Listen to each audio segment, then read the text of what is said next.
Ladies and gentlemen, hello and welcome back to That's Fighting. Nate Santos, that's Michael J. Mayers, here to preview Fight Island UFC 254. Justin Gaethje taking on Khabib Nurmagomedov. Guys, let's get into it right away. Mike, oh my God, this fight's actually happening, knock on wood, as we record this on the Tuesday before the week starts, before the fight. What do you think? Initial thoughts? Man, I've been waiting for a while for this. This is the coup de grace. This is the culminating factor. This is the last Fight Island card, and obviously they're kicking it off with prime time in the Middle East, 2 p.m. locally here on the East Standard Time. I'm super excited, and I'm sure every single fight fan, a casual and fanatic, all in between.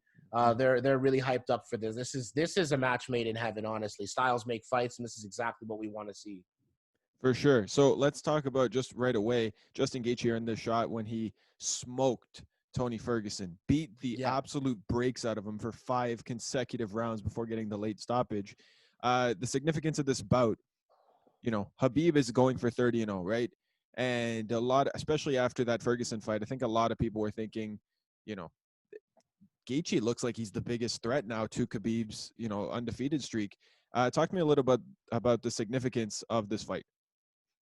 Honestly, this fight is it's huge for the division. It's huge for Khabib's legacy. This is the perfect type of person for him to have to fight at this point in his career. We haven't seen him face a wrestler with this kind of a defensive capability.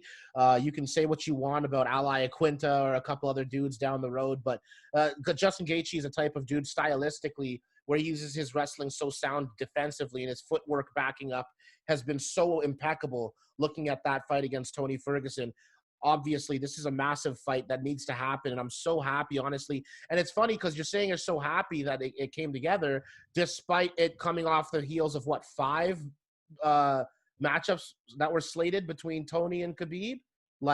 It's crazy to be in this situation where afterwards you still don't have Tony and Khabib for yet another reason, and this time a worldwide pandemic, and you're still happy with the result. Yeah, literally just praying that Michael Chandler's not making his debut on Saturday night, right? Yeah. Or Saturday afternoon for us. Yeah, that 2 p.m.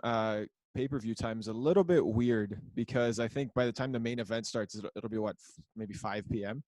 Well, Khabib is so huge in the Middle East, and they're just giving him respect there. And and obviously Abu Dhabi's been such gracious hosts that you're going to give them that final culminating type of thing, and it's going to be prime time locally for them. So it's a good gesture on the side of the UFC. And Khabib's a way bigger draw. I mean, really, before Conor, right? Khabib was really his biggest draw was that side of the world. And the fact that they're going to cater it to their time rather than having them tune in at 3 a.m. to watch Khabib fight, I think they'll probably do better globally. And then the pay-per-view I don't know how big the pay-per-view will be domestically for them in the U.S., but globally, I think it'll do big, big numbers anytime that Khabib fights now because he's such a freaking star. But let's move on to the keys to victory for this fight. I want to start with, I think we pretty much got it, right? How's Khabib going to win this fight? That's pretty clear. But talk to me a little about how Justin Gaethje can win this fight and take that O from Khabib's record. Well, what we saw from Justin Gaethje in his fight against Tony Ferguson was a very marked improvement in his ability to back up and be evasive while backing up and landing uppercuts while backing up.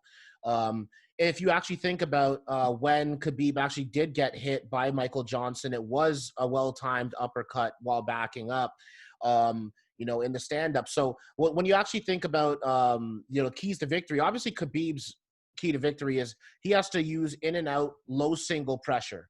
He's going to be prodding forward, and Khabib's footwork is really, really underrated when it comes to, pursuing his opponent. He really smart. He doesn't when he gets a strike that's thrown at him, he takes a half step back. He doesn't concede where, some guys might back up and give some room when they're trying to get out of the way. He stays elusive, but he stays close by so he can keep that forward pressure. But Gaethje loves that back step evasion, and that uppercut is going to be really important for him to utilize in this fight. You can't ever obviously forget about the wrestling advantage that Khabib has. Just in terms of familiarity, I think Justin is great at wrestling defensively, but that style of freestyle wrestling versus the folk American style wrestling, Khabib's been practicing nonstop against freestyle wrestlers his whole life. He's not just only learning the one style. And this is my biggest thing. Don't forget about Khabib's judo. He's a black belt in judo. He utilized a lot of judo, some trips and some throws. He hasn't done it in a while, but he used it against RDA.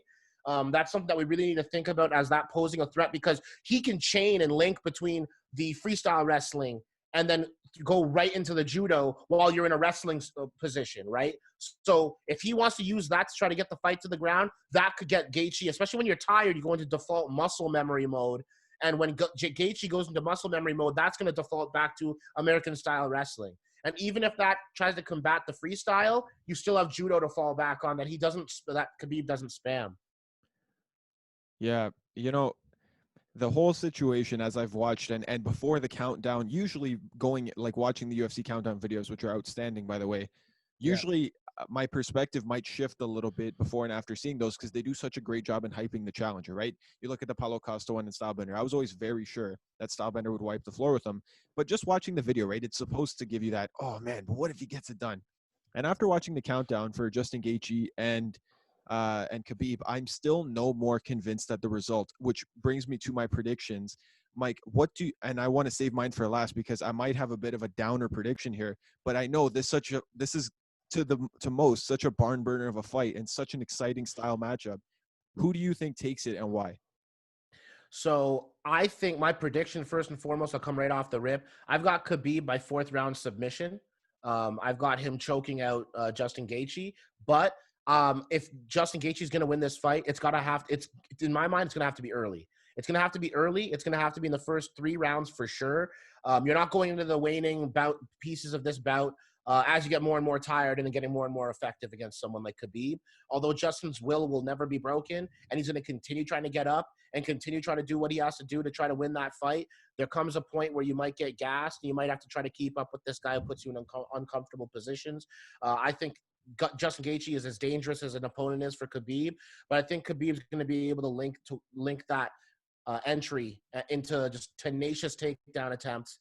That's going to lead to Justin spending most of his time defending takedowns as opposed to striking.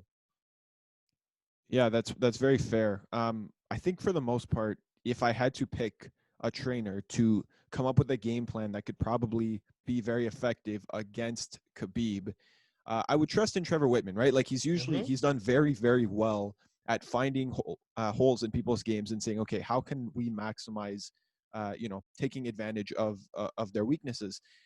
And I just don't feel like that has been the case this time. It's weird to me. Especially given that performance initially after Gaethje beat Ferguson, I was like, dude, he might be the best guy ever, right? Like you get so hyped off those wins. But as it's progressed, I actually think this fight becomes less and less competitive because the stoic energy around Khabib becomes just so clear in what he's going to do. And his game plan is going to be, and we all know what it's going to be, smash, just as he's done 28 times, previous to this. I don't think you can have a game plan where against Khabib where you're effectively saying, my game plan is to stand and strike with him and not get taken down and get up if I get taken down. Because I don't think that'll ever work. I don't think you can find a guy with good enough footwork or good enough scrambles to stop Khabib, because there's no one as good at what they do in almost any respect of fighting as Khabib is at doing what he does, which is shoot, grab your legs, trap you, smash, or submit, after the ground and pound. So that's why, a fight with Tony Ferguson, for instance, is so exciting. It's like, well, put me on my back, right? Like, let's see what you can do. Can you defend, from in guard, right? When I try to slash you up with my elbows or try to submit you, or against Brian Ortega, because he's so good off his back. I was about to say. Those are really, really exciting style matchups. And Justin Gaethje's insane and incredible footwork and power shots, I think will pose maybe some problems, right? Like if you look at it in the way that, Khabib didn't beat Al Iaquinta that convincingly, and if, he can't take it down Justin, then it's going to be a long night for sure. But with the full training camp, I would bet my everything that I have on Justin Gaethje being taken down by Khabib. And I would also say that I don't think he gets up. Just like I don't think Conor would have got up and he didn't, and I don't think that Poirier would have got up and he didn't. And wrestling aside, Dustin Poirier got smashed by Khabib, and he is a black belt in jiu-jitsu, right? Right. So even if Gaethje's a high-level wrestler, and he is, he's not the greatest wrestler or the greatest scrambler on the planet.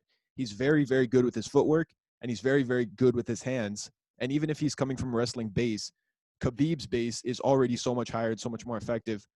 I just don't think it'll be that competitive, and it breaks my freaking heart, man. It makes me so sad. See, this is the thing for me is I think Justin Gaethje is going to be able to get back up to his feet. I think Khabib Okay. doesn't care if he does. I think Khabib is going to keep taking him down. Like, this is Right. the thing is, And that's what whether I mean, he right? gets up or not, doesn't matter, right? You're using energy. Yeah. And it's not energy striking me. It's energy getting up from me in a dominant position, right? And Yeah. Khabib is like, he'll do the 3-step takedown where it's like the first one gets you to back up, the second one gets you to try to defend, and the third one turns you on your hip. Like, he's going to keep chain wrestling. And Justin's not going to, I don't think he's in the first 2 rounds, he's not going to get a chance to get strikes off. Like, Khabib is just going to walk forward, and this is what Gaethje said that actually gives me a little bit of solace, honestly, personally, is I hear him. He's like, what I need to do is I need to force him to take risks. So his takedowns aren't easy. He's going to try to do them, but I need him to do it from a risky distance or a risky position where I can get a chance to clip him on the way in. And like, he knows he's going to have to force him to shoot, but how can I force him to shoot without him just not being really worried about what the repercussions could be if I get clipped? And there is that air of invincibility that he was talking about that Khabib may have and whatnot. But again, like, when it comes to Justin Gaethje, I think he's going to have the ability to get up, because I think when it comes to takedowns and being on the ground, you need to accept those positions. Dustin Poirier went for a guillotine, so he was trying to finish the fight from his back. Conor McGregor had a strategy going into it where if I'm going to try to defend, and he stuffed a couple takedowns, I'm going to try to defend, but if he does succeed, I'm going to succumb and just give the position and then wait till we stand up at the beginning of the next round. He conceded that position. Justin Gaethje will never concede that position. He could be gassed beyond belief. That's why I'm saying 4th round submission, because he's going to still be trying to get up, and then you're going to get more and more tired, and all it needs is you to make one positional mistake for him to grab that back of your neck and get a rear naked choke on you. Like, that's where I was thinking. But I don't think Justin Gaethje's ever going to accept being on his back.